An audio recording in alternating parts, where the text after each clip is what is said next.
요즘 사회가 무척 불안합니다. 많은 사람들이 앞으로 어떤 일이 일어날까 사실 굉장히 두려워하고 있습니다.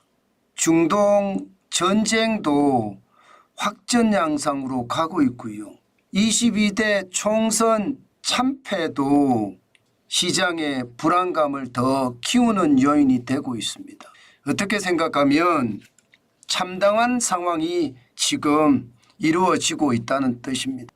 자, 이럴 때 도대체 말입니다. 대통령은 어떻게 해야 될까요? 이제 쇼란 쇼는 다 집어쳐야 된다고 생각해요. 현실에 정확하게 맞게끔 인식을 하는 것 굉장히 중요하다고 생각합니다.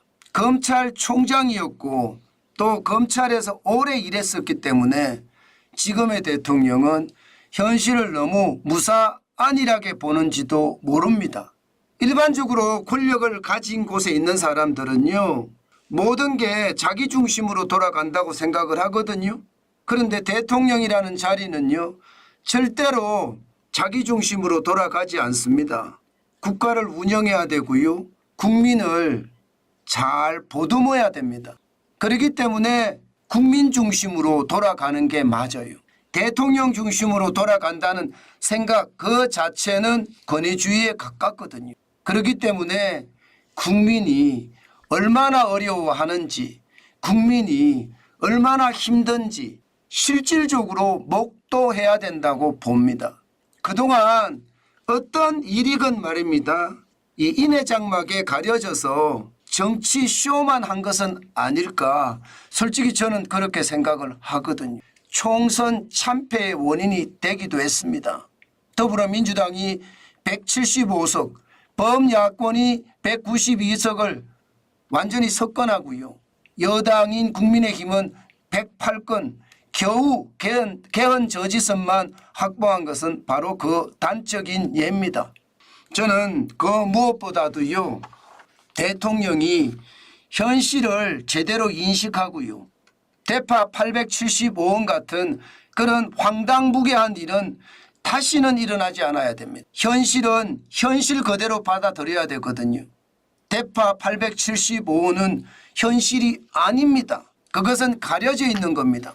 인해장막에 가려져서 현실을 못 본 겁니다.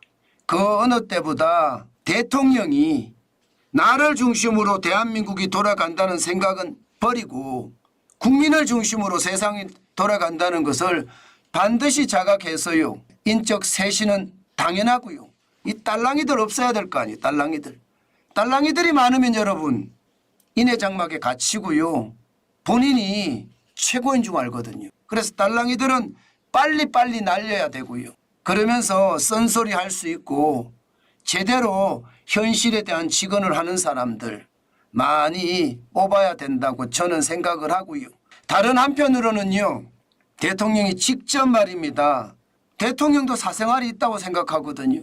그러면 근처 식당이나 아니면 조금 멀리라도 나가서 말입니다. 서민들의 이야기, 국민들의 이야기, 카메라 기자 데리고 가지 말고요, 그렇게 진솔한 이야기를 들어보는 것 굉장히 중요합니다. 대통령 귀가 커야 돼요. 입이 커서는 안 돼요. 귀가 커서 많은 사람들의 이야기를 받아들이고 그 이야기를 내각에 지시하면서 현실을 정확히 깨닫고 이렇게 했으면 어떠냐 하고 방향을 물었을 때 내각도 움직입니다.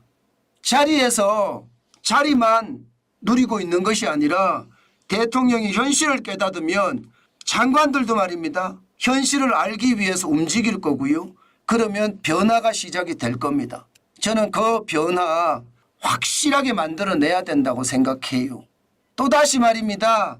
쇼만 한다면 보수의 몰락 내지는 국민의 몰락까지도 저는 가져오지 않을까, 저는 그런 생각을 참 많이 합니다.